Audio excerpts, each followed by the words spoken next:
O jejum é uma abstenção voluntária e deliberada de alimentos, com o objetivo de se dedicar à oração. De um modo geral, no jejum, nos abstemos apenas dos alimentos sólidos, mas em algumas ocasiões nos abstemos de água também, por curto período de tempo. No Sermão do Monte, Jesus ensinou aos seus discípulos como o jejum deve ser observado. E nesse ensinamento, ele inclui também instruções sobre a finalidade do jejum. Nunca deveria ser feito para impressionar aos outros. Tudo indica que ele acreditava que os discípulos iriam jejuar, pois disse: quando jejuardes, e não se jejuardes. Ele próprio nos deu o exemplo. Jesus, cheio do Espírito Santo, voltou do Jordão e foi guiado pelo mesmo Espírito no deserto durante 40 dias, sendo tentado pelo diabo. Nada comeu naqueles dias, ao fim dos quais teve fome. Lucas 4, 1 e 2. Após esse jejum, Lucas registra que Jesus, no poder do Espírito, regressou para a Galiléia. Pelos versículos que eu acabei de citar, podemos deduzir que o fato de uma pessoa ter recebido a plenitude do Espírito Santo não quer dizer que necessariamente ela andará no poder do Espírito.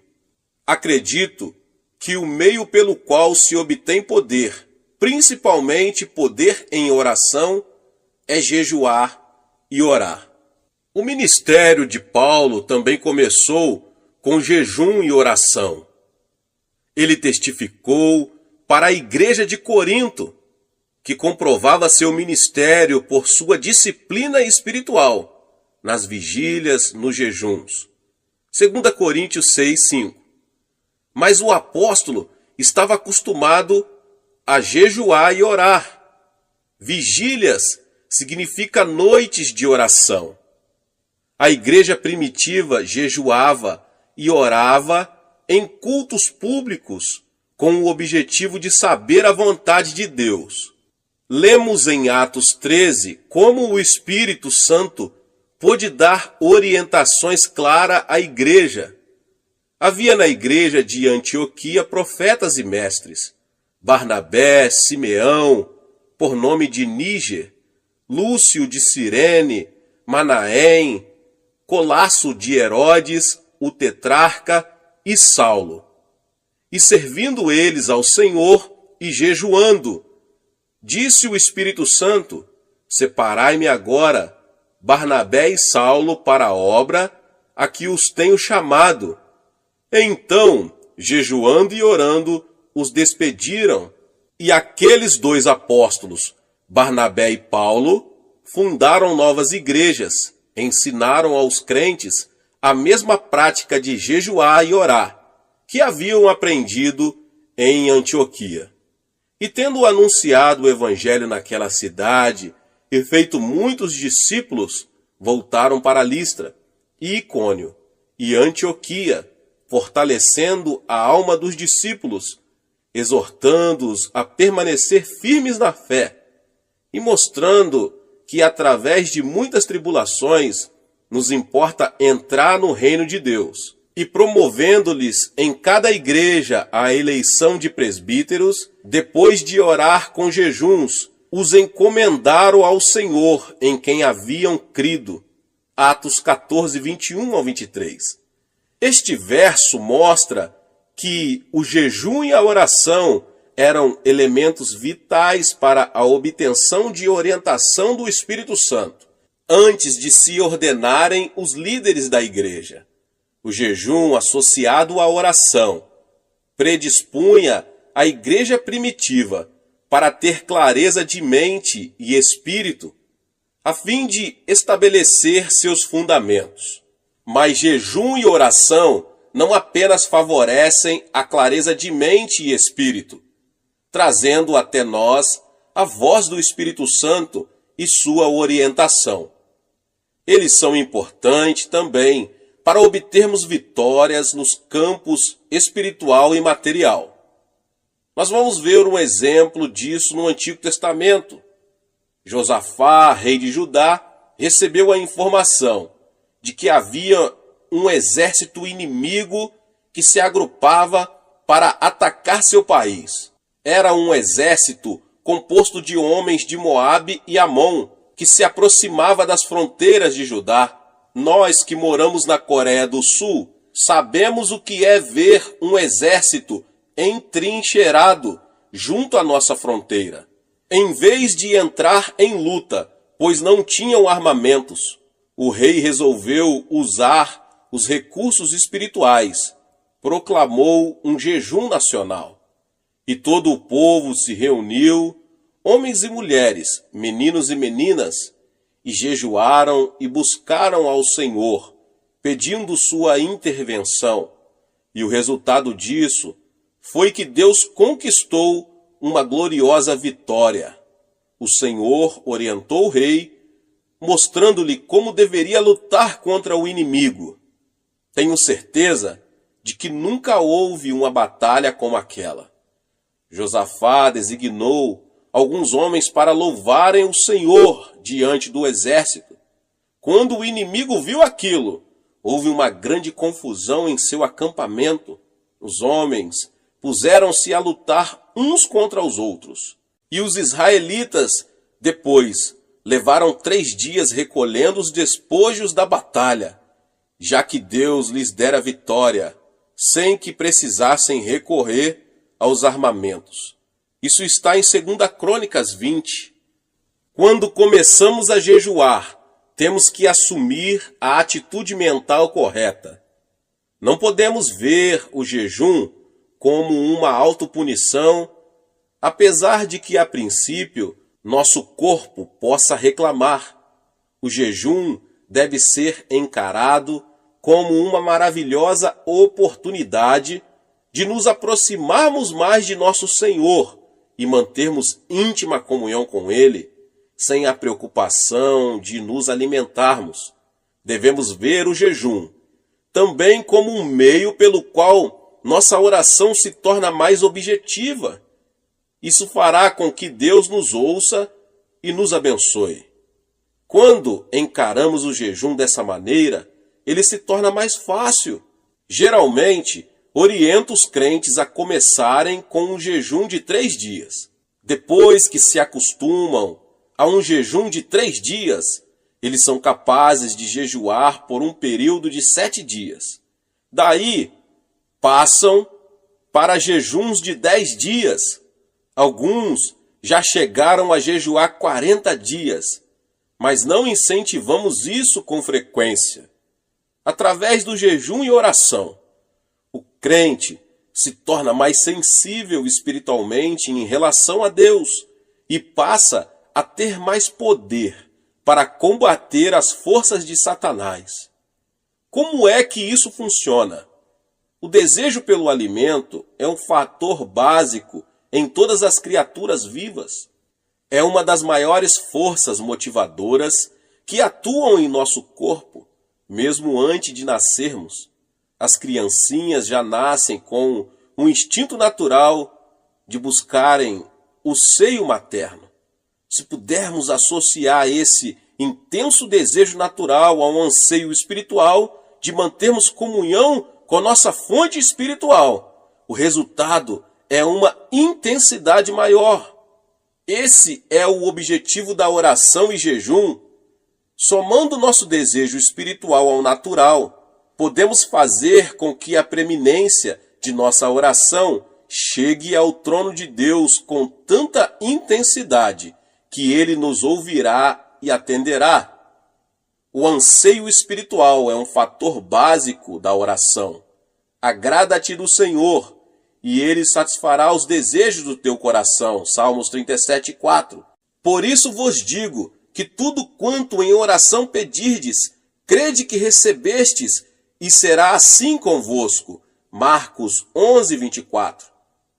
Portanto, quanto mais forte for nosso anseio em relação a um pedido, mais eficiente será a nossa oração. Na minha experiência pessoal, não percebo nenhuma mudança significativa no organismo no primeiro dia de jejum. No segundo, porém, a fome aumenta bastante. No terceiro e quarto dias, o organismo já começa a exigir alimento. E aí começamos a sentir todos os efeitos físicos da abstinência. Após o quinto e o sexto dia, o organismo já se ajusta à nova circunstância e nos sentimos melhor. O que acontece é que o corpo passa a queimar as reservas de gordura que possui. Após o sétimo dia, a fome desaparece, embora o corpo já esteja bem mais fraco. Contudo, obtemos uma clareza de mente e uma liberdade em oração bastante incomum. Quando jejuamos, Deus vê nossa sinceridade em nos humilharmos voluntariamente e atende a ela. Na medida em que um indivíduo, cidade ou nação deliberadamente se humilham e afligem a alma, Deus libera sua misericórdia e graça. Como vemos em muitos exemplos do Antigo Testamento, Deus lutou pelo povo e Israel, sempre que este se humilhou diante dele. Satanás está sempre querendo nos atingir.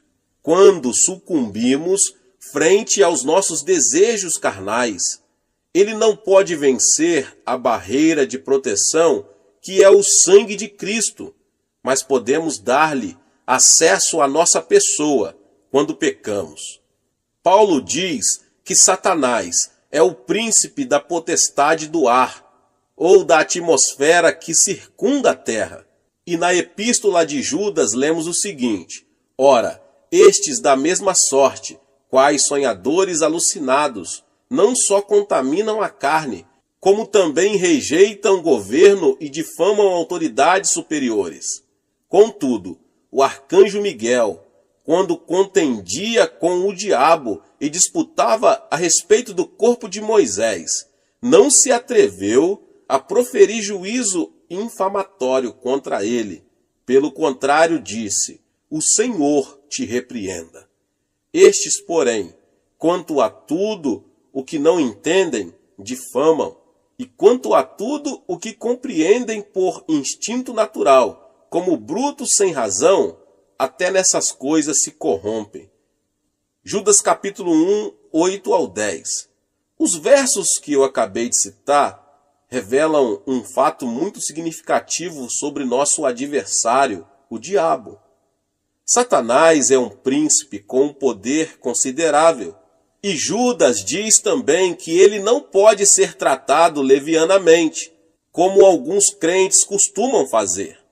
Embora seu poder sobre a propriedade divina tenha sido destruído, ele ainda é um oponente muito perigoso.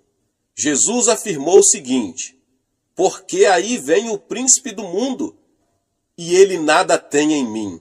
Em outras palavras, Satanás não encontrava em Jesus nenhum ponto de apoio a partir do qual pudesse lançar um ataque contra ele. Nós também devemos viver de tal forma que o príncipe deste mundo não ache em nós terreno favorável que acolha seus ataques. Antes da Segunda Grande Guerra, a Alemanha criou uma rede de agentes leais em diversos países. Hitler sabia que precisaria de aliados leais se quisesse obter sucesso no seu projeto de conquistar o mundo. E ele denominou esse grupo de homens e mulheres a Quinta Coluna. Precisamos cuidar para que não haja em nós nenhuma quinta coluna que se alie a Satanás. E como conseguimos isso? Pela oração e jejum.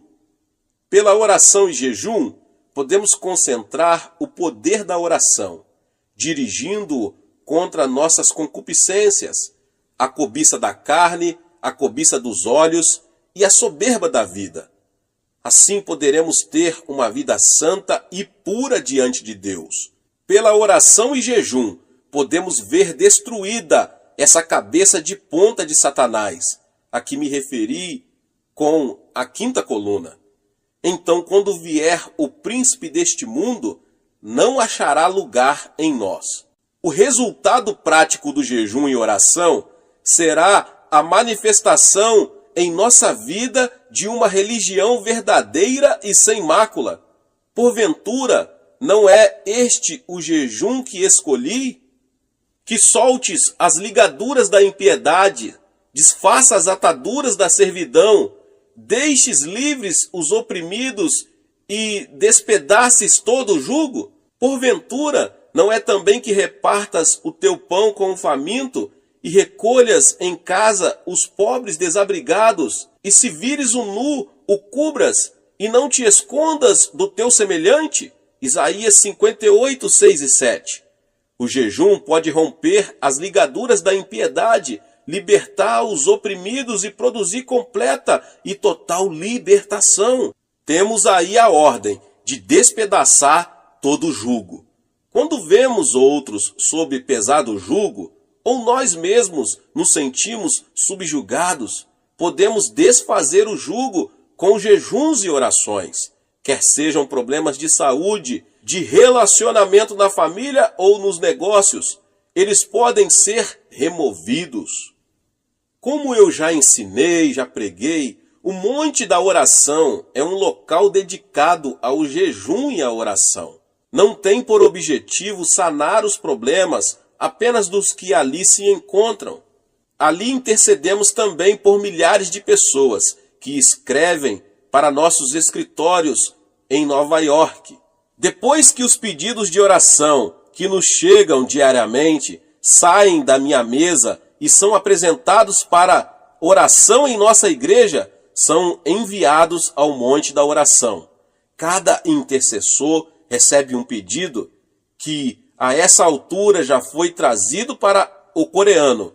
E essa pessoa ora e jejua até sentir em seu coração o testemunho do Senhor de que ele já ouviu e a resposta já está sendo enviada. Jejuando, nossos intercessores se tornam sensivelmente mais conscientes da importância do pedido. Assim, eles podem visualizar o problema pelo qual oram, bem como a resposta. Recebemos muitos testemunhos a respeito de orações atendidas, e são tantos que eu falaria por muito tempo, por muitas horas, vários e vários testemunhos. O fato é que já aprendemos que Deus atende às petições acompanhadas de jejum. De todas as partes do mundo chegam pessoas para jejuar e orar aqui no Monte da Oração em busca de um milagre, aqui em minha igreja na Coreia.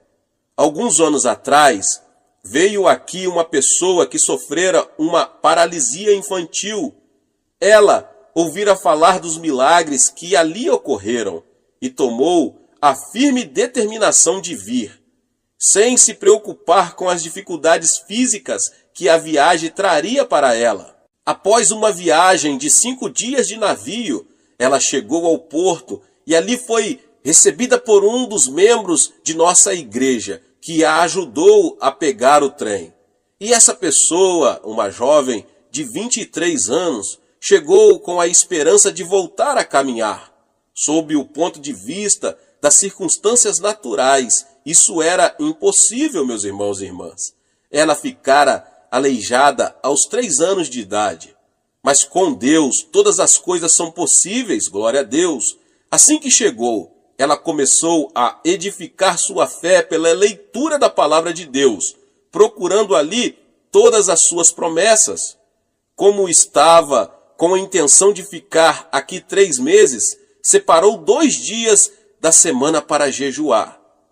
Durante o tempo que passou aqui, ficou muito impressionada com os testemunhos, e cada vez que ouvia alguém dando testemunhos do poder miraculoso de Deus, sua fé aumentava.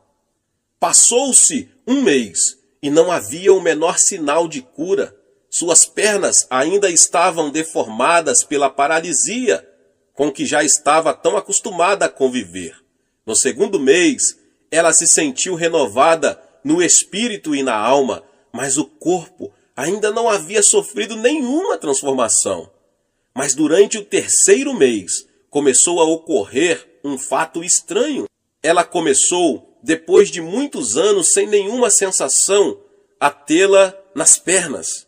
Na esperança de ver ali o milagre, ela gritou: "Ajudem-me a levantar-me! Por favor, alguém me ajude a me pôr de pé.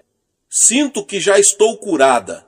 Vendo suas lágrimas e percebendo como estava emocionada, alguns membros de nossa igreja alegremente vieram segurá-la pelos braços e a colocaram de pé. Contudo, ela ainda estava sem força nas pernas para afirmar, embora já tivesse o sangue circulando por suas artérias e veias. Sem revelar o menor sinal de desapontamento, ela se sentou novamente e continuou a orar. Sabia que seria necessário um milagre de criação para que suas pernas atrofiadas pudessem voltar a funcionar. Então, pacientemente, ela se pôs a esperar e continuou a jejuar e a orar. Encerraram-se os 3 meses e ela foi embora ainda numa cadeira de rodas. Mas algo acontecera em seu coração. Ela sabia que estava curada. Passaram vários meses e um dia recebi uma belíssima carta dela.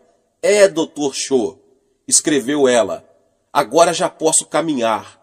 Ainda estou mancando um pouquinho, mas consigo andar. Acredito que até isso irá desaparecer em breve, afirmava ela com uma fé firme. Esse é apenas um dos muitos milagres que aconteceram no Monte da Oração. Mas isso quer dizer que todas as pessoas que orarem e jejuarem no Monte da Oração ficarão curadas? Evidentemente, a cura não é tão simples assim. Algumas pessoas são curadas imediatamente, enquanto outras levam algum tempo para isso. Mas já descobri que quando uma pessoa tem grande dificuldade para ser curada, muitas vezes está abrigando rancor no coração. Porque se perdoardes aos homens as suas ofensas, também vosso Pai Celeste vos perdoará. Se, porém, não perdoardes aos homens as suas ofensas, tampouco vosso Pai vos perdoará as vossas ofensas. Mateus 6, 14 e 15. Muitas pessoas têm sido prejudicadas por familiares, sócios ou amigos e buscam justiça, como acreditam que a justiça deve ser buscada. E se não for feita justiça dentro dessas circunstâncias, elas se tornam amarguradas e cheias de ódio.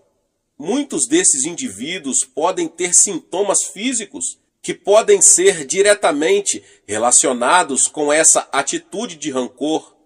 Eles criam uma raiz de amargura que produz toxinas que passam ao seu organismo e assim começam a sofrer distúrbios mentais e físicos. Disse-me certa vez uma senhora a quem mencionei o que acabo de explicar. Meu marido é ocupado. Eu o detesto. Está bem, irmã, repliquei, mas é a senhora quem está sofrendo e ficando aleijada com essa artrite. Quando somos prejudicados de uma forma ou de outra, temos que perdoar. Mesmo que nosso ofensor não nos peça perdão, precisamos perdoar-lhe. Jesus é o exemplo perfeito desse fato. Quando ele estava pregado na cruz, ninguém lhe pediu perdão. Pelo contrário, eles estavam zombando dele e o atormentando, mas ele disse: Pai, perdoa-lhes. Portanto, o perdão não é um ato opcional, é um mandamento.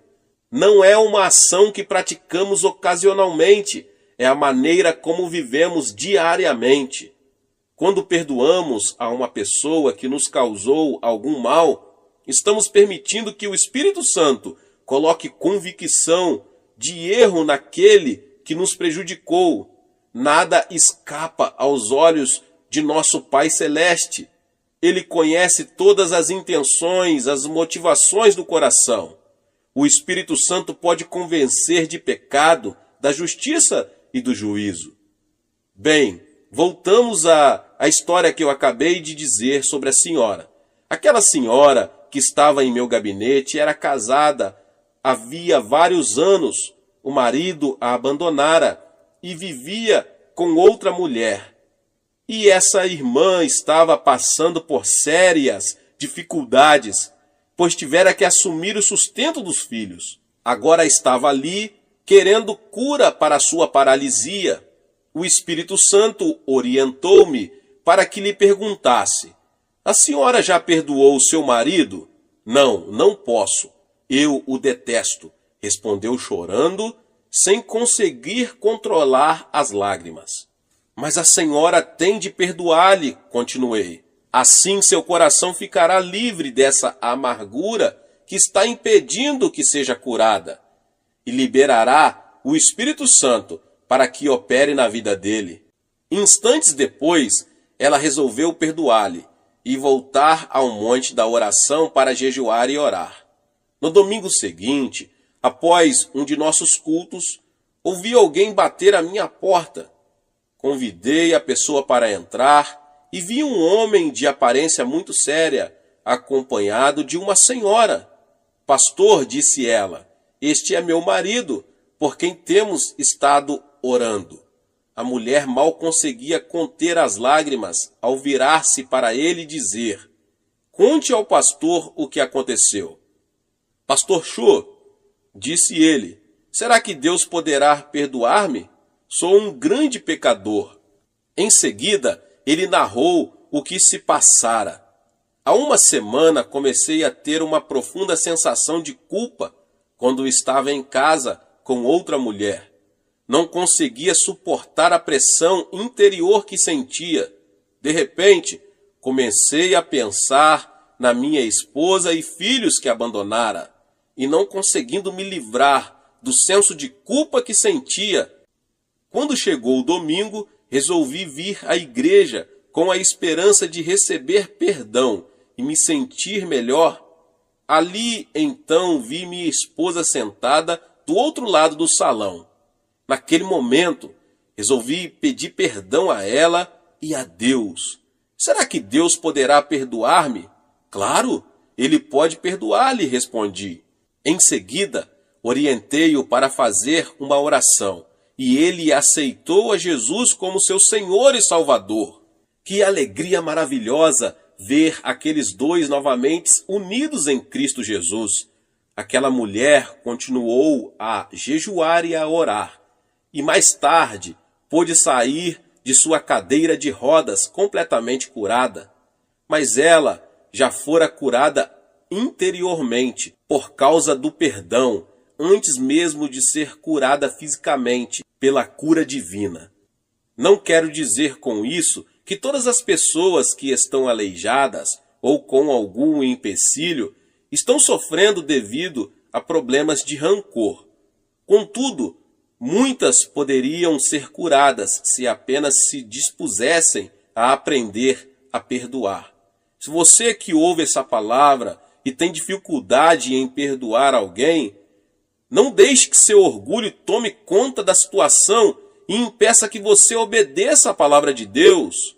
Tome logo a decisão de caminhar a segunda milha e abandone sua atitude de autoafirmação, perdoando aquela pessoa. Aí então experimentará uma grande libertação e ficará livre das sensações de hostilidade para com o outro e se sentirá muito melhor. Deus resiste aos soberbos, mas concede graça aos humildes. Portanto, se percebe que não está gozando da graça de Deus com abundância em sua vida, pode ser que esteja se firmando mais em seu orgulho do que na graça do Senhor. O que você ganharia com isso? Apenas amargura, ressentimento e talvez enfermidade. A palavra de Deus diz em Tiago 5, 15, 16, e a oração da fé salvará o enfermo, e o Senhor o levantará. E se houver cometido pecados, ser-lhe-ão perdoados. Confessai, pois, os vossos pecados uns aos outros, e orai uns pelos outros para serdes curados. Hoje em dia, os psicólogos, médicos e psiquiatras afirmam que a atitude mental de seus pacientes tem um peso muito grande na cura deles.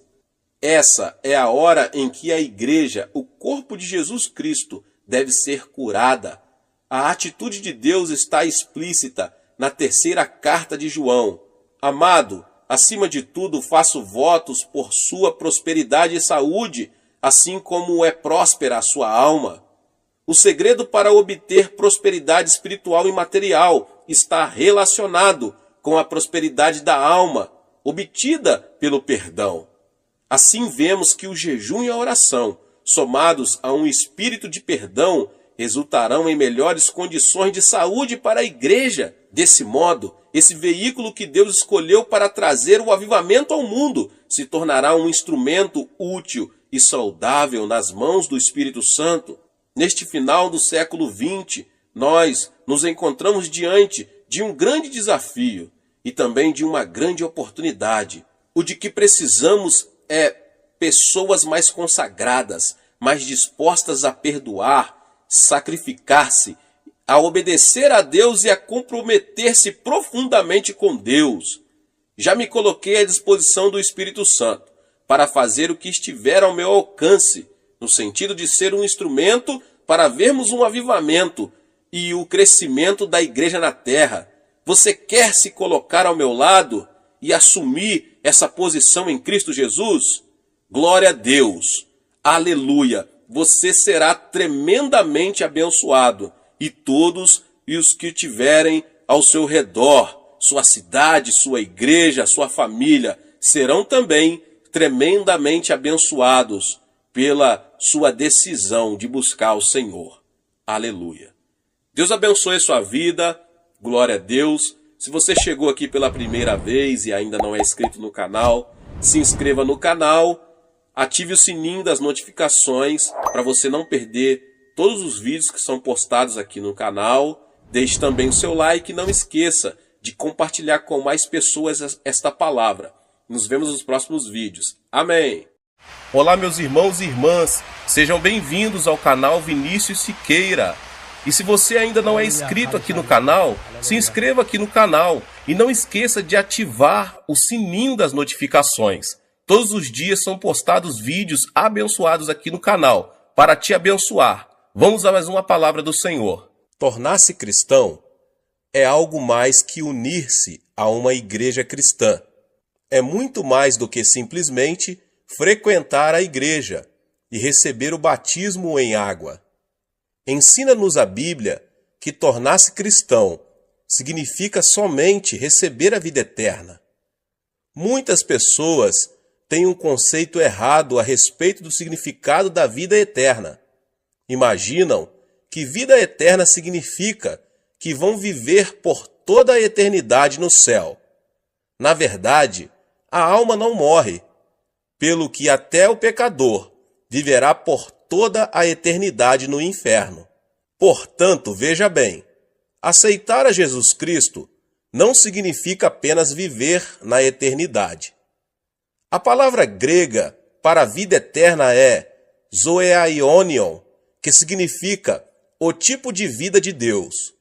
Você e eu temos a vida humana, que foi amaldiçoada por Deus com a pena de morte. Mas quando fomos a Cristo, nossos pecados foram perdoados, fomos purificados e o Espírito Santo veio morar em nós, trazendo às nossas almas a vida de Deus. Jesus Cristo é a vida de Deus. Quando ele vem à sua alma, você passa a ter a vida eterna, a vida de Deus. Muitos pensam que os verdadeiros cristãos não são diferentes dos pecadores, mas há uma tremenda diferença. Os crentes são tão diferentes dos incrédulos, como o céu é diferente da terra, porque os verdadeiros cristãos têm a vida de Deus em seu coração. Se você tiver a vida de Deus em você, irá para o céu e viverá ao lado de Deus. pois a vida de Deus estará vivendo em você, a partir de agora mesmo, a partir do momento em que você aceitar a seu Filho como seu Salvador. Disse Jesus Cristo que se alguém tem a vida de Deus em si, 5 sinais se seguirão em sua vida. Antes de subir aos céus, deixando a terra, o Senhor fez uma tremenda promessa aos seus seguidores. E esses sinais hão de seguir os que creem. Em meu nome expulsarão demônios, falarão novas línguas, pegarão em serpentes, e quando beberem alguma coisa mortífera, não lhes fará dano algum. Imporão as mãos sobre os enfermos e os curarão. Depois de o Senhor lhes ter falado, foi recebido no céu e assentou-se à destra de Deus. Então os discípulos partiram e pregaram por toda parte, cooperando com eles o Senhor e confirmando a sua palavra por meio de sinais que a acompanhavam. Disse também Jesus que os céus e a terra haviam de passar, mas suas palavras permaneceriam. A palavra de Cristo deve permanecer, e ele a confirma com sinais que a acompanham. Leio na Bíblia que Jesus Cristo é o mesmo ontem, hoje e eternamente. Seu ministério nunca mudou. Ele está conosco hoje e devemos ver estes 5 sinais acompanhando o nosso ministério. Somente a incredulidade dos cristãos os impedem de fazer esses sinais. Mas se cremos, todos esses sinais nos acompanharão. O primeiro sinal é que expulsaremos os demônios pelo nome de Jesus. Em nossos dias, as pessoas nos perguntam: onde estão os demônios? Diz-nos a Bíblia que no começo de nossa história o diabo se aproximou-se de Adão e Eva e os enganou. Enquanto Jesus esteve neste mundo, foi tentado por Satanás. Depois de jejuar durante 40 dias e 40 noites, quando ele se dirigiu à sinagoga para pregar, e por onde quer que ele fosse, Satanás o desafiava. E por onde quer que Cristo fosse, ele expulsava demônios. Em certa ocasião, ele disse a Pedro: "Para trás de mim, Satanás." Mais tarde, o diabo haveria de entrar no coração de Judas Iscariotes e nele plantar a ideia de trair a Cristo. As pessoas de mentalidade mundana não entendem as coisas espirituais, mas quando somos iluminados pela vida de Jesus, ficamos sabendo que existe um inimigo chamado diabo. Nesses últimos dias, a obra do diabo está aumentando, mas Cristo nos concedeu esta promessa, segundo a qual podemos expulsar demônios em seu nome. Diz a Bíblia que Cristo é a verdade e que sua palavra é a verdade. Os ímpios dizem que o diabo não existe, mas Cristo nos diz que existe um diabo e seus demônios para serem expulsos. As pessoas ímpias dizem que existe apenas a natureza humana, mas Jesus nos diz que o diabo causa a concupiscência da carne, a concupiscência dos olhos e a soberba da vida. Nós, crentes, devemos desafiar os poderes de Satanás. Eu estava pregando em minha igreja certo dia e estava no auditório a esposa de um famoso médico. Ela estava paralisada de um lado e arrastava uma perna ao caminhar. Depois de ouvir o evangelho, ela passou a frequentar a igreja com regularidade. Em certa manhã, ouvi o som de uma gargalhada estranha que vinha da igreja. Senti um calafrio percorrer minha espinha. Quando me dirigi ao local, vi aquela mulher rindo e zombando. Tão logo me dirigi a ela e coloquei minha mão em sua cabeça. Ela se pôs a amaldiçoar-me. Fiquei chocado, porque essa senhora era de educação refinada, formada em farmacologia, educada numa universidade de Tóquio. Eu não podia crer que ela estava proferindo aquelas palavras tão vis.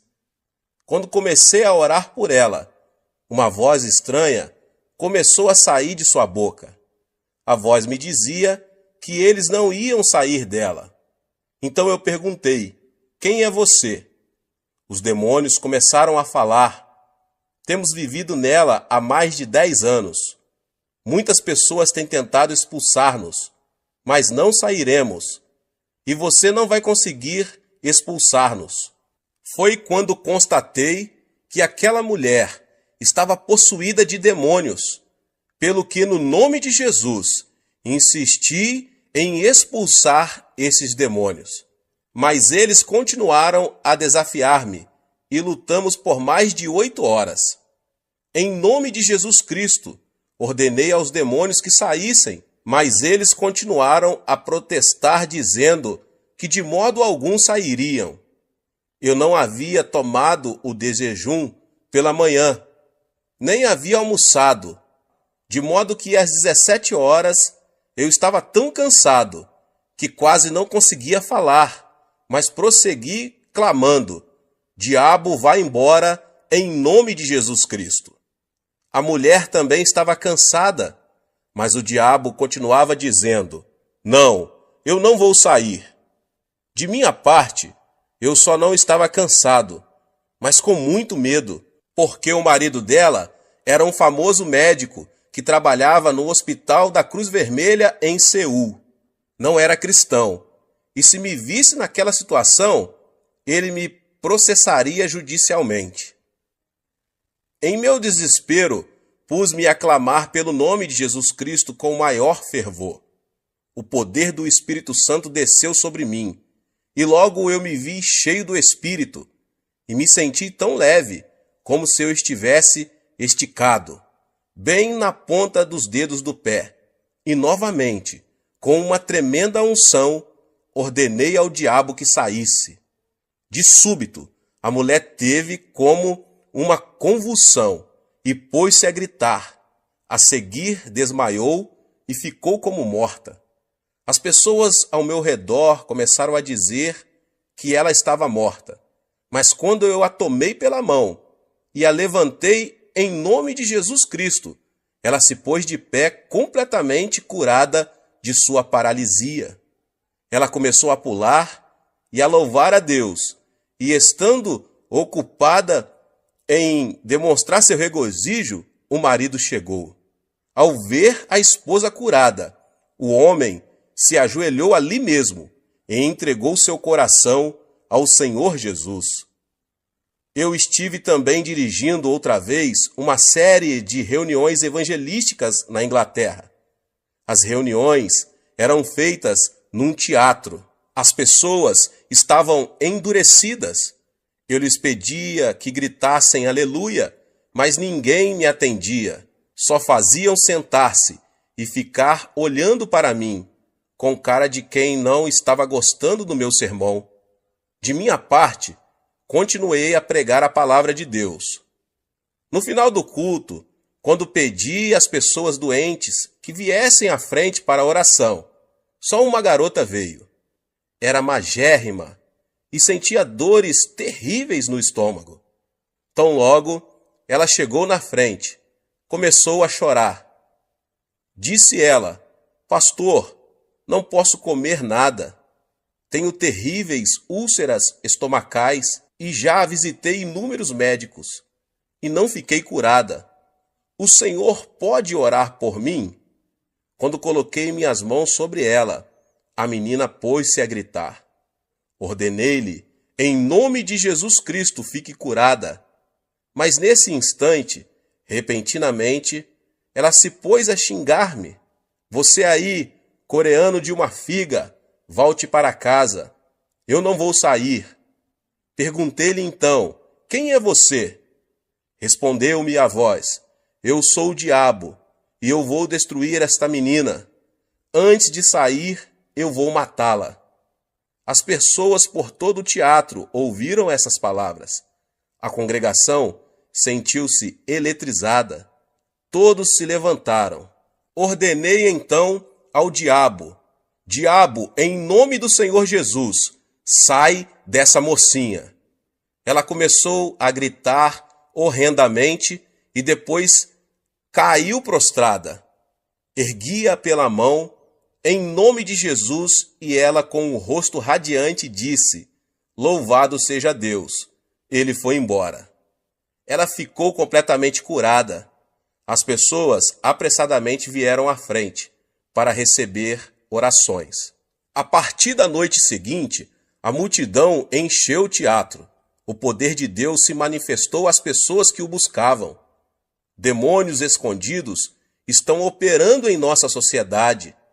Estamos todos preocupadíssimos com poluição atmosférica e da água, mas o nosso mundo está cheio de poluição espiritual. Nosso mundo está cheio de imundícia. Nossas ruas estão cobertas de material pornográfico. Você acha que isso é trabalho de Deus? Você acha que esse é o trabalho das pessoas decentes? Não, é claro que não. É o trabalho do diabo. Precisamos eliminar a poluição espiritual de nossas vidas. Nossos filhos estão sendo desorientados pelo diabo. Precisamos amarrar o diabo e expulsá-lo em nome do Senhor Jesus. Você tem a vida eterna dentro de você. A vida eterna é o tipo de vida que vem de Deus, a forma mais elevada de vida. O tipo mais baixo de vida é a do reino mineral. A seguir vem o reino vegetal, depois o reino animal, em seguida o reino da humanidade, depois a ordem angelical e, finalmente, Deus, a fonte de toda a vida. Satanás é um ser angelical e, consequentemente, Satanás é mais poderoso que os seres humanos. É por isso que Satanás controla a humanidade. Entretanto, quando aceitamos a Jesus Cristo, a vida de Deus entra em nós e nós nos tornamos superiores aos seres angelicais. É por isso que podemos expulsar demônios. Temos a vida de Deus em nós, o que torna nossa vida mais poderosa do que a vida de Satanás.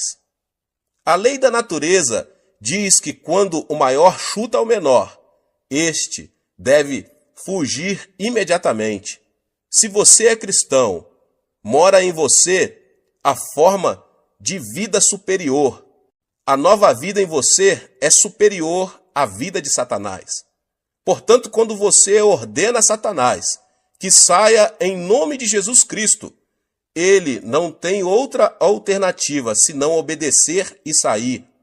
Você não é mais um ser fraco.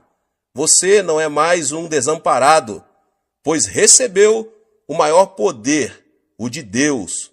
A vida eterna habita em ti, e você pode expulsar demônios em nome de Jesus. Ordene ao poder do diabo que se retire de sua casa. Ore pelos seus filhos, para que o poder de Satanás não os controle. Ore para que o poder da influência de Satanás abandone a sociedade da qual você faz parte. Você tem o poder. Cristo nos deu uma tremenda promessa em Lucas 10:19. Eu vos dei autoridade para pisar serpentes e escorpiões, e toda a força do inimigo, e nada vos fará dano algum. Nesta promessa, Cristo nos dá duas palavras maravilhosas. No grego, Cristo está dizendo, dou-vos exousia, que significa autoridade. A saber, autoridade sobre os poderes de Satanás.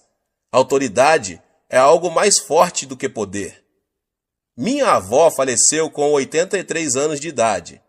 A velhinha não tinha muito poder.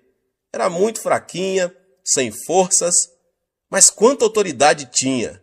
Sendo jovem, eu tinha muito mais força do que minha avó, mas ela detinha a autoridade. Quando ela dizia, filho, vem cá, eu ia. Se ela dissesse, vai a tal lugar, eu ia. A autoridade é superior ao poder. Disse Cristo, dou-vos exousia, a autoridade, pelo que você consegue prevalecer sobre o dunamis, o poder de Satanás. Utilize a autoridade que Deus lhe concedeu agora mesmo. Quer você se sinta forte, quer se sinta fraco. Quer você sinta a unção, quer não. Quer você se sinta maravilhoso, quer não. Você detém a autoridade para ordenar a Satanás que saia. Satanás tem algum poder, mas a autoridade divina que você recebeu é superior às forças satânicas. Um policial está de pé numa encruzilhada. Ao aproximar-se um caminhão enorme, potentíssimo, muito mais forte do que ele, o policial pode fazer parar o veículo com um simples aceno de mão. Basta ao policial fazer outro aceno de mão e o caminhão vai embora. O caminhão tem potência, mas o policial tem autoridade. Diz a Bíblia que Deus deu autoridade, de modo que, ainda que Satanás tenha poder e se aproxime de você, se você conhece a palavra de Deus, você pode dizer: sai, vai embora daqui. Satanás está destinado pela lei de Deus a obedecê-lo, porque você tem autoridade. Diz a palavra de Deus que você é o vencedor agora. A vida que está em você é mais poderosa que a do diabo. Por isso, não diga que você é mais fraco. Jamais diga que você não consegue expulsar demônios, mas diga que tem tanto poder como autoridade, visto que a Bíblia assim diz: em meu nome expulsareis demônios. Certa vez eu estava no sul da Coreia e fui encontrar-me com um pastor. Eu o vi implorando e clamando em seu escritório.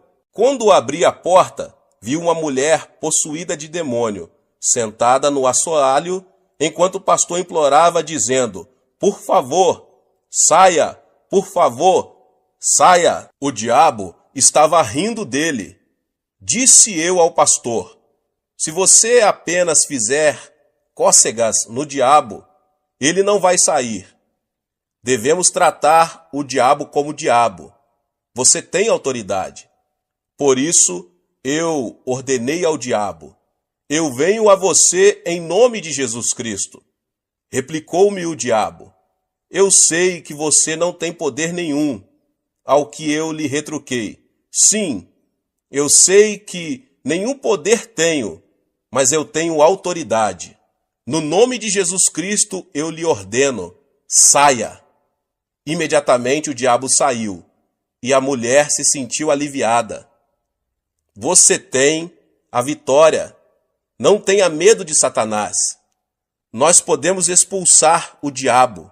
Este é o primeiro sinal dos que se seguiriam como promessa feita a você. Em segundo lugar, disse Jesus que em seu nome os crentes falariam em novas línguas. Diz a Bíblia que quando os primitivos cristãos receberam o batismo no Espírito Santo, eles falaram em línguas. Quando o pecador se converte, o Espírito Santo vem habitar nele. Mas quando essa pessoa recebe o batismo no Espírito Santo, o Espírito toma conta dele e flui através dele. O Espírito Santo assume o controle de sua língua e ele começa a falar numa língua nova, muito bonita. Eu próprio oro muito em línguas, mas a Bíblia nos ensina mais do que o uso de línguas desconhecidas, visto que quando nós nos tornamos cristãos, recebemos uma nova língua, isto é, uma nova linguagem. Quando estávamos no mundo, falávamos a linguagem mundana, mas quando nós nos tornamos cristãos, passamos a falar de novas coisas. Começamos a falar a nova língua da Bíblia. Trata-se de uma língua celestial vitoriosa.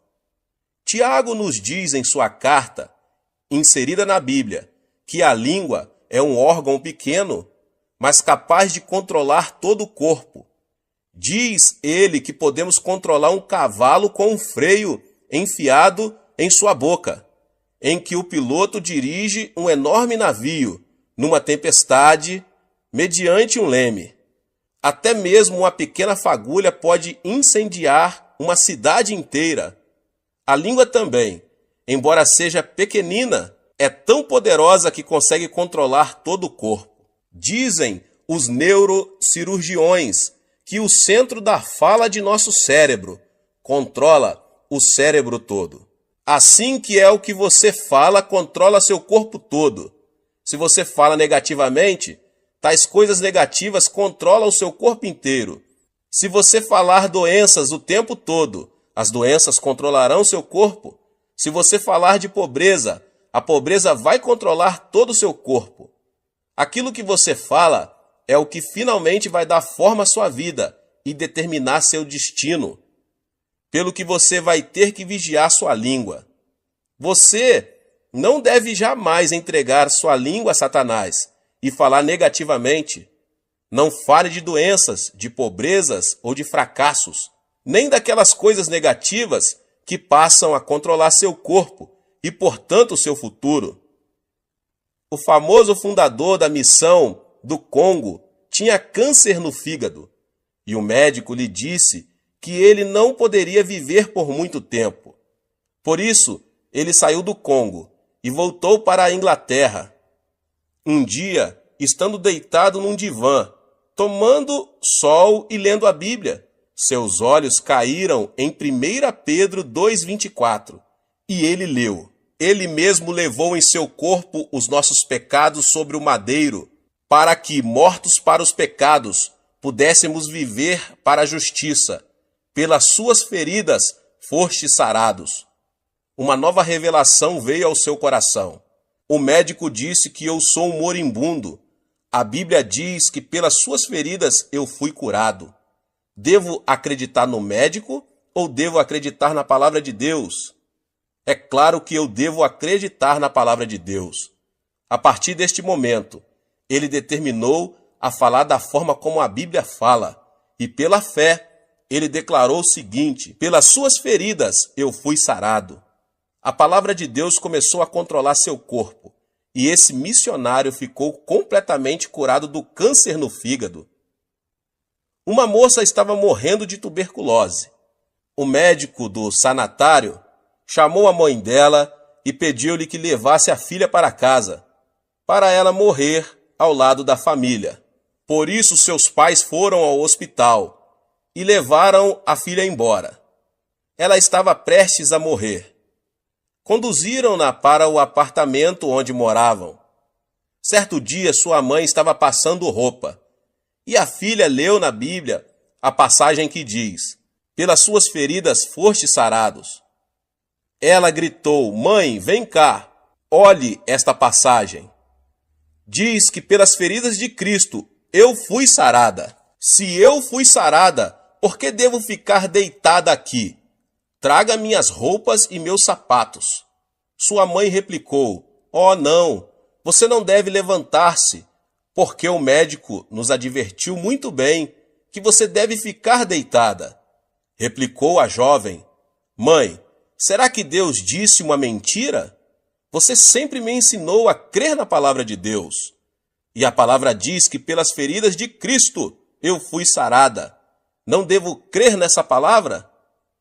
A mãe trouxe as roupas pedidas e a filha as vestiu. A moça levantou-se e, embora gaguejasse um pouco, declarou: eu fui curada pelas feridas de Cristo. Sua língua começou a controlar-lhe o corpo todo. Ela se dirigiu à cozinha, cozinhou alguns alimentos e pôs-se a comer. Depois foi à sala para louvar a Deus. À medida que confessava que estava curada pelas feridas de Cristo, foi ficando cada vez mais forte, de modo que, dentro de uma semana, sentia-se muito bem. Ela foi ao hospital e, depois de passar por um exame médico completo, foi declarada curada. A palavra de Deus deve permanecer para sempre. O que você falar, vai obter. A Bíblia nos manda falar à montanha e ordenar-lhe que seja lançado ao mar, e isso acontecerá. A Bíblia contém 32.500 promessas. Pronuncie as promessas de Deus e você vai obter o que a palavra de Deus promete a você. Muitas pessoas estão pronunciando as palavras erradas estão continuamente falando de modo negativo. Falam de seus fracassos, falam de suas fraquezas, falam de sua infelicidade. Depois se queixam e ficam imaginando as razões por que são um fracasso e por que não há paz em suas casas. Ficam imaginando por que há tantas fraquezas em seu corpo. A razão é que controlam seu corpo com a conversa errada. Fale uma língua nova, fale a língua da Bíblia. Fale de redenção, de vida eterna. Fale que você foi sarado pelas feridas do Senhor Jesus Cristo. Diga que Deus é sua força e você verá boas coisas acontecerem a você. Sim, aprenda a falar uma nova língua. Aos 18 anos de idade, eu estava morrendo de tuberculose. Eu era um fracasso em casa e não tinha dinheiro e ia muito mal nos meus estudos. Não havia esperança para mim neste mundo. Foi quando eu me tornei cristão e resolvi que falaria a linguagem da Bíblia. Falei de cura, confessei o sucesso e pronunciei palavras de abundância. Não permiti que minha língua falasse coisas negativas. Neste momento estou pastoreando uma congregação de 600 mil membros e Deus nos deu capacidade de construir uma igreja que custa cerca de 5 milhões de dólares. Também estamos enviando missionários pelo mundo todo. Quando mudei minha maneira de falar, minhas circunstâncias mudaram também. Um dia li um jornal médico coreano, um artigo muito interessante, escrito pelo diretor-geral da Associação Médica. Disse ele que muitos coreanos estavam morrendo do que ele denominava morte habitual. Disse que muitas pessoas acham que vão morrer com 50 e poucos anos, porque seus pais haviam morrido nessa idade. Por isso, ao entrar nos 50 e poucos anos, já começaram a ter tonturas e pensam que vão morrer logo. E muitas pessoas morreram nessa faixa de idade, ainda que não haja causa médica para a morte. Disse o médico que a pessoa não deve antecipar a mesma experiência de seu pai, porque esse raciocínio tem produzido muitas mortes prematuras.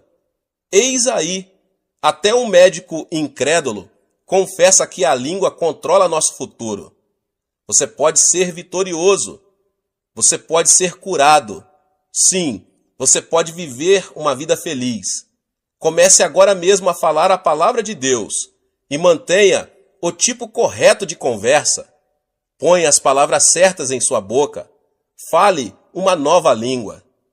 Em terceiro lugar, a Bíblia diz que os crentes pegarão em serpentes. Isso não significa que devemos andar por aí pegando em cobras.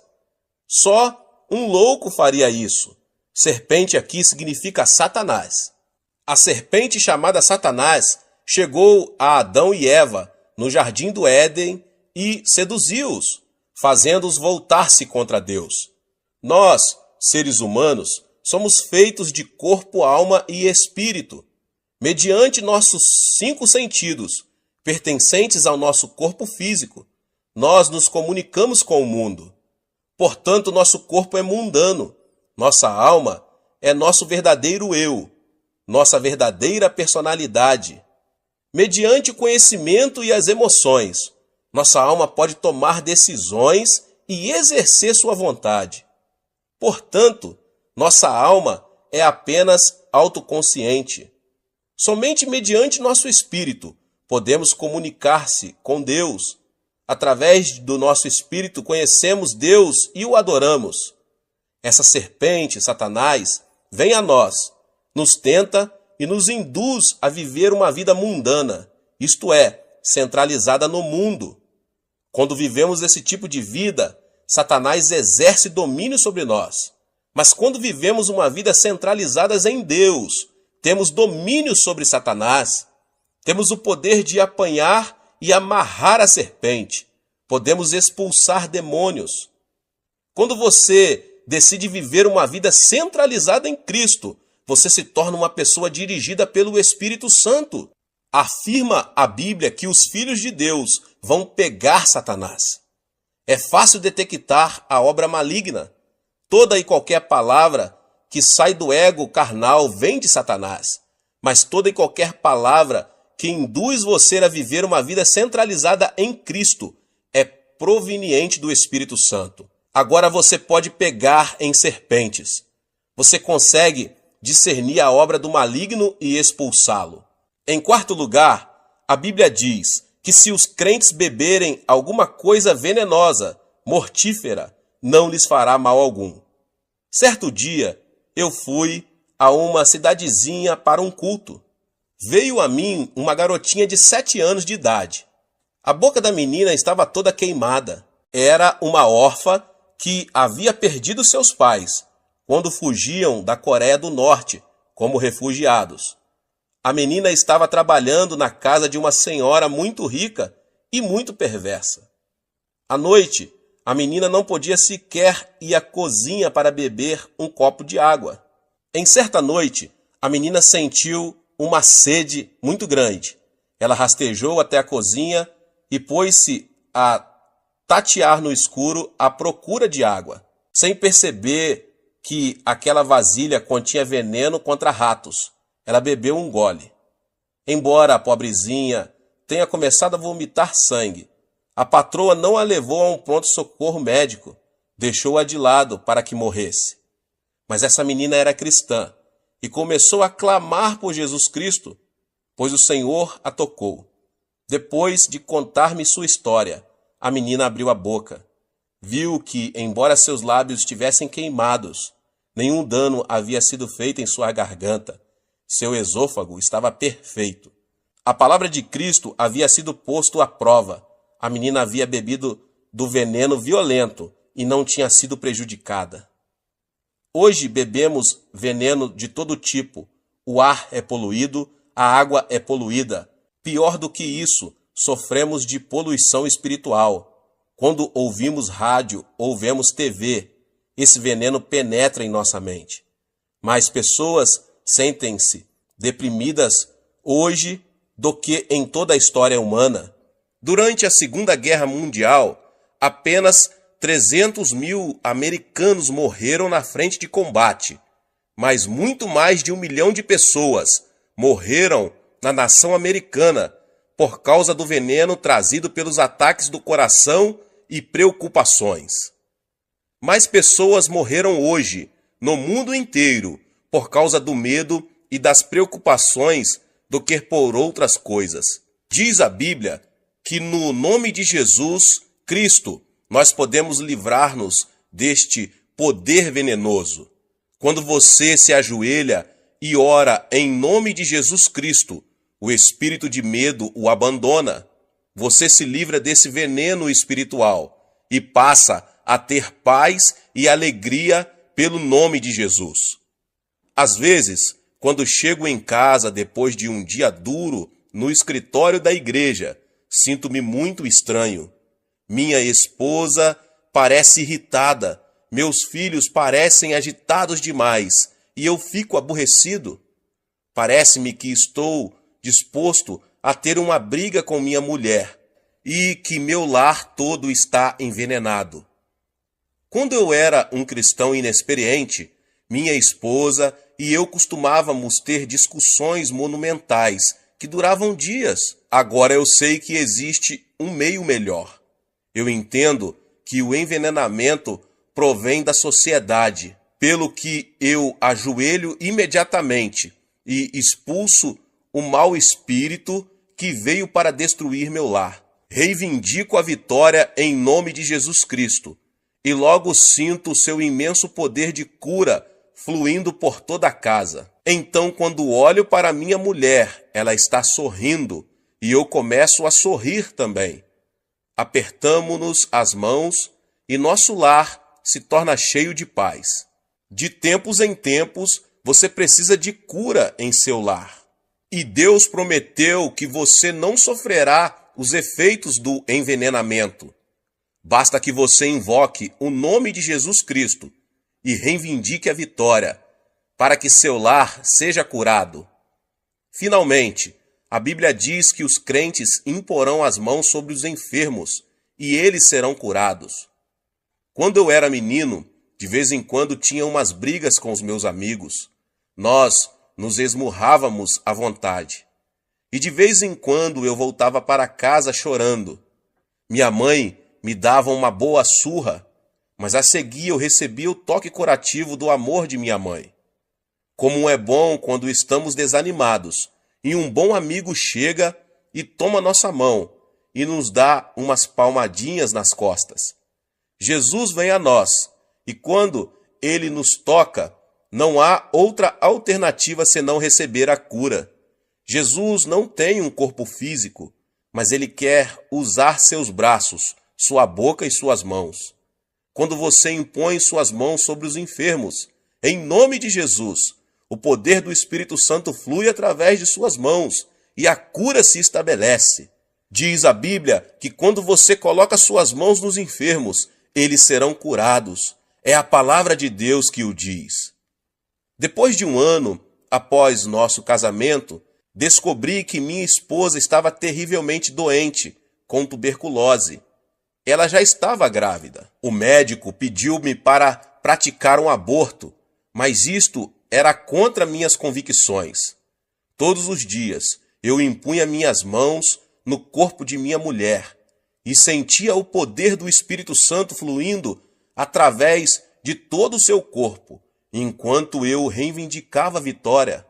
Após alguns meses, ela ficou completamente curada. Mas depois que nosso primeiro filho nasceu, ele começou a ter terríveis acessos de tosses e o médico não conseguia curá-lo. Todas as noites ele tossia quase ao ponto de asfixiar-se e o médico estava bastante preocupado. Então, em nome de Jesus Cristo, coloquei minhas mãos sobre ele e senti o poder de cura cobrir meu filho. Vez após vez, quando eu impunha as mãos sobre meu filho, eu sentia a vida de Cristo passar para ele. E logo, para espanto dos médicos, o menino ficou completamente bom. A vida de Deus habita em você. O Espírito Santo mora em você. E quando você invoca o nome de Jesus Cristo, em amor e fé, e toma a mão dele, seu poder flui mediante suas mãos e os enfermos são curados. Que o poder de Deus inunde sua vida, à semelhança de um rio caudaloso. Esse é o outro privilégio da pessoa ser crente. A Bíblia diz que esses 5 sinais o acompanharão se você crer. Levante-se e tome posse da vitória. Use esses sinais para o benefício de seus vizinhos, para trazer libertação aos oprimidos, para a glória de Deus. Dê nova esperança e uma nova língua aos que estão desencorajados. Tenha discernimento na presença do diabo e expulse-o. Estes são privilégios seus como cristão, em nome de Jesus. Deus abençoe a vida de cada um que ouviu essa palavra do pastor David Poyong Cho. Se você não é inscrito no canal, se inscreva no canal e ative o sininho das notificações, para você não perder os vídeos que são postados aqui no canal todos os dias. Palavras de Deus para abençoar você, a sua vida, sua família. Compartilhe também com seus amigos nas suas redes sociais essa palavra, em nome de Jesus. Nos vemos nos próximos vídeos. Amém. Olá, meus irmãos e irmãs. Sejam bem-vindos ao canal Vinícius Siqueira. E se você ainda não é inscrito aqui no canal, se inscreva aqui no canal e não esqueça de ativar o sininho das notificações. Todos os dias são postados vídeos abençoados aqui no canal, para te abençoar. Vamos a mais uma palavra do Senhor. Estamos vivendo uma era maligna.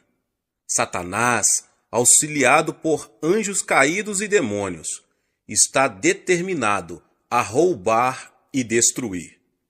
Se não nos apoiarmos no poder da oração, não seremos capazes de abater o poder de Satanás. O diabo nunca se preocupou muito com os rituais da igreja, mas tem medo mortal da oração genuína. Quando uma pessoa começa a orar de verdade, começa a descobrir novas e diversas formas de oposição da parte de Satanás. Há um homem em minha igreja que antes era alcoólatra. Não obstante a sua prosperidade nos negócios, a bebida o levou a maltratar a esposa e os filhos. Certa noite, ele chegou em casa, acompanhado de seus companheiros de bebida, e todos puseram-se a beber e alegrar-se ali. Embora a mulher o amasse muito, os filhos, e já tivesse suportado muitas coisas por parte do marido, não podia tolerar o fato de ele desonrar seu lar de tal forma. Chamou-o à parte e disse-lhe: querido, eu o amo, mas não aguento mais suas bebedeiras. E agora você ainda traz esses bêbados para casa? Não vou tolerar isso. Vou arrumar minhas coisas e ir embora. Amanhã, quando você acordar, eu já não estarei mais aqui. Apavorado com o choque de perder a família, ele ficou subitamente sóbrio. Como sua esposa era uma crente muito dedicada, ele se ajoelhou ali diante dela e começou a orar: Senhor, liberta-me desse terrível demônio do álcool. Pensando que o marido, além de embriagado, estivesse zombando de sua religião, a mulher ficou mais indignada. Ele já tentara diversas vezes libertar-se daquele vício, mas sem o conseguir. Agora que a esposa ameaçava abandoná-lo, estava ainda mais desesperado. Estava chorando quando ouviu uma voz interior que lhe vinha no coração: pela manhã você estará liberto. Tenho certeza de que amanhã estarei liberto, disse para sua esposa. Mas ela não pôde disfarçar uma expressão de incredulidade. Já ouvira muitas dessas promessas antes. Então, de manhã, ela teve uma grande surpresa ao ver o marido jogando no lixo suas garrafas de bebidas caríssimas e seus cigarros. Será que está ocorrendo um milagre de libertação? Pensou consigo mesma. Depois, o homem entrou no seu carro, foi para seu trabalho e disse a todos os empregados de sua fábrica que Deus o libertara e que ele nunca mais iria beber nem fumar. Os colegas da fábrica não tinham coragem de rir na cara dele, mas acharam que isso era mais uma de suas resoluções. Ele havia feito o mesmo várias vezes anteriormente. Contudo, depois de algum tempo, todos ficaram convencidos de que alguma coisa tinha acontecido, pois sua vida se modificara totalmente. Hoje, toda a família está servindo a Jesus e ele é diácono de nossa igreja. Havia uma outra família que Satanás estava decidido a destruir. Contudo, através de muita oração e persistência, a esposa conseguiu obter uma vitória completa e total. Satanás é mentiroso e o pai da mentira. Ele tem prazer em roubar e destruir, mas Cristo nos concede autoridade sobre a obra dele quando aprendemos a orar. Para sabermos como a oração pode desbaratar o poder de Satanás, quando ele estiver operando em nossos amigos e entes queridos, precisamos entender o que a Bíblia ensina sobre ele. Sendo o dirigente do louvor celestial, Satanás tinha o acesso a Deus. Isaías diz o seguinte a seu respeito: Como caíste do céu, ó estrela da manhã, filho da alva, como foste lançado por terra, tu que debilitava as nações, tu dizias no teu coração: eu subirei ao céu, acima das estrelas de Deus, exaltarei o meu trono e no monte da congregação me assentarei nas extremidades do norte. Subirei acima das mais altas nuvens e serei semelhante ao Altíssimo.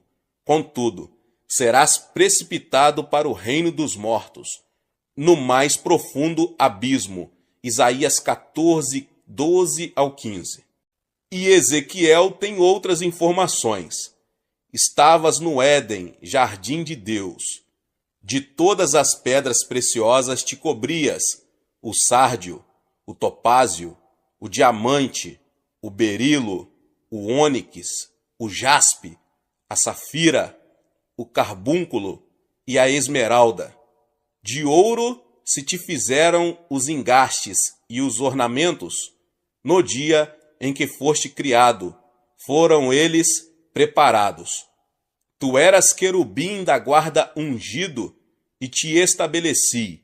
Permanecias no monte santo de Deus, no brilho das pedras andavas. Perfeito era nos teus caminhos, desde o dia em que foste criado, até que se achou iniquidade em ti. Na multiplicação do teu comércio se encheu o teu interior de violência e pecaste, pelo que te lançarei profanado fora do monte de Deus e te farei perecer, ó querubim da guarda, em meio ao brilho das pedras. Elevou-se o teu coração por causa da tua formosura, corrompeste a tua sabedoria por causa do teu resplendor. Lancei-te por terra, diante dos reis te pus, para que te contemplem. Todos os que te conhecem entre os povos estão espantados de ti. Vens a ser objeto de espanto e jamais subsistirás. Ezequiel 28, 13, 17 e 19.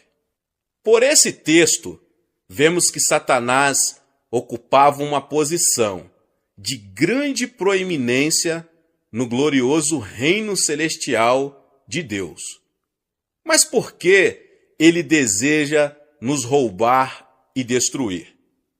Deus criou o homem à sua própria imagem e lhe deu domínio. Satanás teve inveja da posição que o homem ocupava e desde o início tentou destruir essa criatura especial de Deus. Assim que Adão e Eva morreram espiritualmente por causa de seu pecado, Deus fez a seguinte promessa: porei inimizade entre ti e a mulher, entre a tua descendência e o seu descendente. Este te ferirá a cabeça, e tu lhe ferirás o calcanhar. Gênesis 3,15. Assim, Satanás sabe que sua derrota final e suprema virá por meio da humanidade. Examinando a história humana, vemos que ele tem tentado impedir que essa promessa se realize. Primeiro, ele tentou corromper a raça humana. Como se foram multiplicando os homens na terra e lhes nasceram filhas, vendo os filhos de Deus que as filhas dos homens eram formosas, tomaram para si mulheres, as que entre todas mais lhe agradaram. Então disse o Senhor: o meu espírito não agirá para sempre no homem, pois este é carnal, e os seus dias serão 120 anos. Ora, naquele tempo havia gigantes na terra, e também depois, quando os filhos de Deus possuíram as filhas dos homens, os quais lhes deram filhos. Estes foram valentes, varões de renome, na antiguidade. Viu o Senhor que a maldade do homem se havia multiplicado na terra e que era continuamente mal todo o desígnio do seu coração. Então se arrependeu o Senhor de ter feito o homem na terra, e isso lhe pesou no coração. Porém, Noé achou graça diante do Senhor. Gênesis capítulo 6. O objetivo de Satanás era corromper a raça humana, para que o descendente da mulher, Jesus Cristo, não fosse puro. Desse modo, ele não poderia trazer destruição ao seu reino.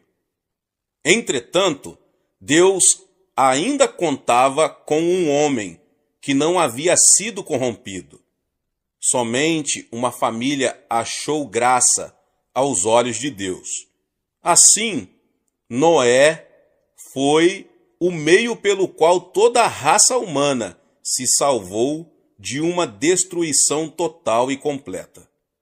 Mas Satanás continuou com sua oposição, tentando destruir o povo de Israel. Depois fez tentativas para destruir o Cristo menino. Por fim, fez com que o Filho de Deus fosse pendurado numa cruz. Mas a cruz não significou o fim de Jesus, pois foi exatamente pela morte de nosso Senhor na cruz que ele derrotou a Satanás. E é pela morte e ressurreição de Jesus Cristo que nós também temos autoridade sobre Satanás e suas obras.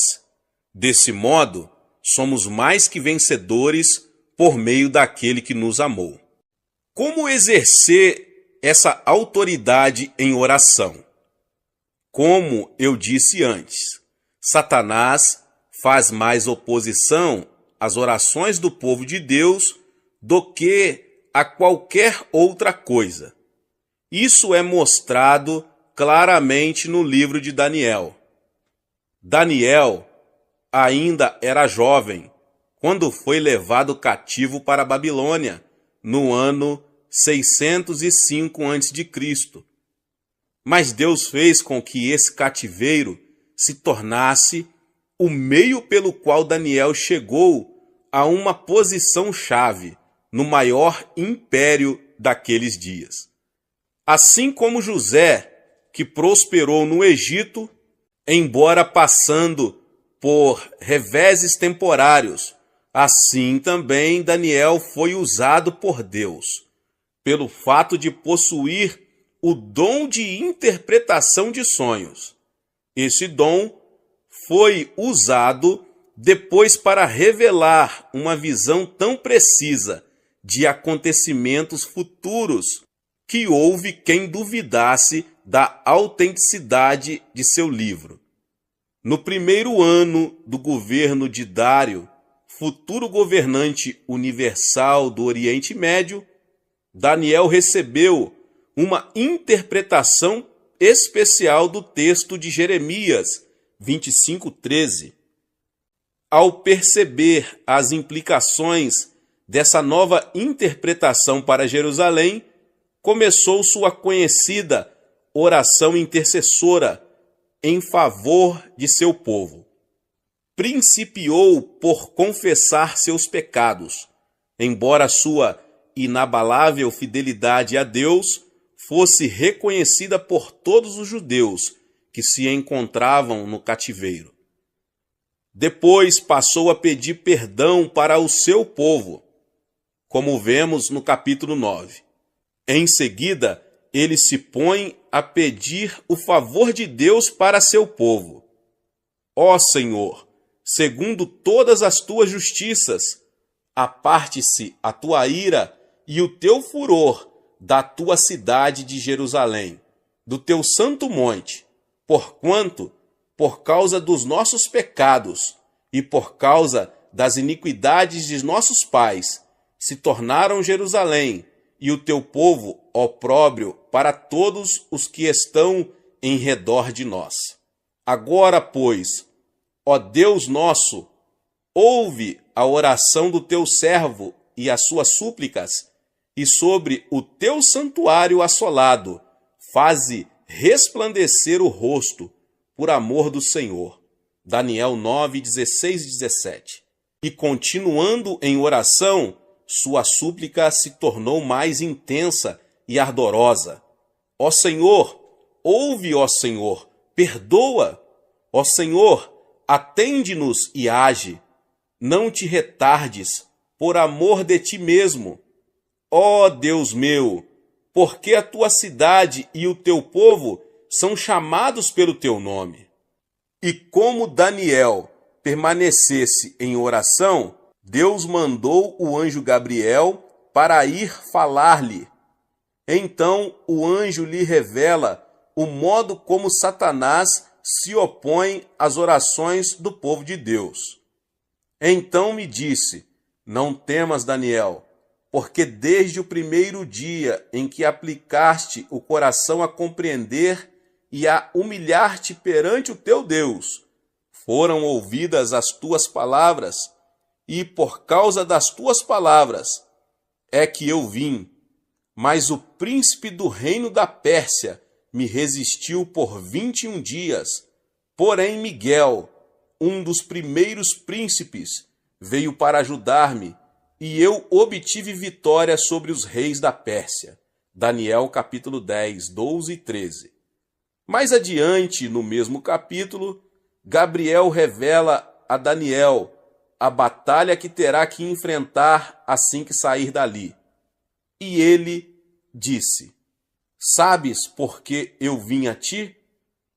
Eu tornarei a pelejar contra o príncipe dos persas, e saindo eu, eis que virá o príncipe da Grécia.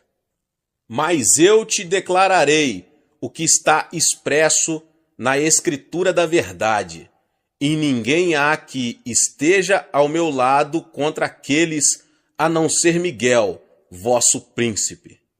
No comentário do Antigo Testamento de Kiel e Deliche, um dos mais respeitosos comentários bíblicos, os autores afirmam que o príncipe da Pérsia era a força maligna que estava orientando os desenvolvimentos do Império Mundial que viria a seguir. Gabriel fora mandado por Deus até Daniel, mas os príncipes de Satanás, os anjos caídos, guerreavam contra o mensageiro de Deus. Já que Satanás não queria que a oração de Daniel fosse atendida, o arcanjo Miguel foi então chamado a acudir Gabriel nessa batalha. Daniel jejuou e orou durante 21 dias. Foi esse o tempo necessário para as forças espirituais de Deus derrotarem os anjos caídos. Em Zacarias 3, encontramos um verso em que o Senhor diz o seguinte a Satanás: o Senhor te repreenda, ó Satanás. Sim, o Senhor, que escolheu a Jerusalém, te repreenda. Não é este um tição tirado do fogo? Paulo também compreendeu bem a batalha espiritual que temos de enfrentar, pois disse: porque a nossa luta não é contra o sangue e a carne, e sim contra os principados e potestades, contra os dominadores deste mundo tenebroso, contra as forças espirituais do mal, nas regiões celestes. Efésios 6,12. Para vermos isso tudo sob uma perspectiva mais clara, temos que compreender bem a realidade espiritual, isto é, a realidade do que domino, a quarta dimensão. Satanás foi derrubado da posição que ocupava nos lugares celestiais, uma posição, aliás, bastante elevada. Nós fomos criados como seres um pouco mais elevados que os anjos, já que podemos entender as realidades espirituais. Satanás já sabe, desde os tempos do Jardim do Éden, que seu reino será destruído por meio da humanidade. Deus lhe deu o título de Príncipe da Potestade do Ar. Como ele pode exercer autoridade sobre a atmosfera da Terra? Ele tem conseguido exercer influência sobre as nações. Contudo, Deus tinha dado autoridade ao homem, mas este a perdeu por ocasião da queda, devido ao pecado de Adão. Entretanto, nunca houve uma época em que não houvesse uma testemunha de Deus no mundo. Seu povo sempre pôde exercer autoridade através da oração e intercessão. Depois, Cristo veio ao mundo e permitiu que os homens o julgassem e crucificassem. Contudo, pela sua vida sem pecado, sua morte propiciatória na cruz e sua gloriosa ressurreição, ele ficou com as chaves da morte e do túmulo e recebeu toda a autoridade. Mateus 28:18. E hoje, temos diante de nós a ordem de ir ao mundo todo e fazer discípulos de todas as nações para o reino de Deus. E essa ordem é fundamentada pelo fato de que Cristo conquistou toda a autoridade no céu e na terra. Quando aprendemos a orar no Espírito Santo e entendemos que recebemos autoridade espiritual, podemos imobilizar as forças de Satanás que atuam numa pessoa, em comunidades e até em nações. Entretanto, Satanás, que é um mentiroso e pai da mentira, tenta convencer-nos de que ele está no controle de tudo. Mas quando aprendemos a jejuar e orar e exercitar nossa legítima autoridade espiritual, Satanás e suas hostes são obrigados a se renderem à vontade de Deus. Como é essencial que conheçamos e compreendamos a importância da oração. Mas se não aprendermos a orar, não haverá meios de vermos a vontade de Deus realizada em nossa vida e ministério. Contudo, como já afirmei anteriormente, primeiro precisamos ter o desejo de orar. Nosso problema é que pensamos muito sobre a oração, lemos muita coisa a respeito dela e até recebemos instruções acerca da oração, mas não oramos. Chegou a hora de compreendermos que a oração é a fonte do poder.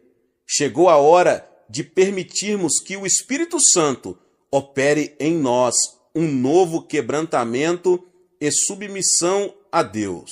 Chegou a hora de aprendermos a exercitar nossa autoridade espiritual, procurando impedir a oposição de demônios. Chegou a hora de orarmos. Glória a Deus. Deus abençoe a sua vida, você que ouviu essa palavra. Talvez você chegou aqui pela primeira vez e ainda não é inscrito no canal. Se inscreva no canal e ative o sininho das notificações. Todos os dias são postados vídeos abençoados aqui no canal para te abençoar. Deixe o seu like e não esqueça de compartilhar esta palavra com mais pessoas. Amém.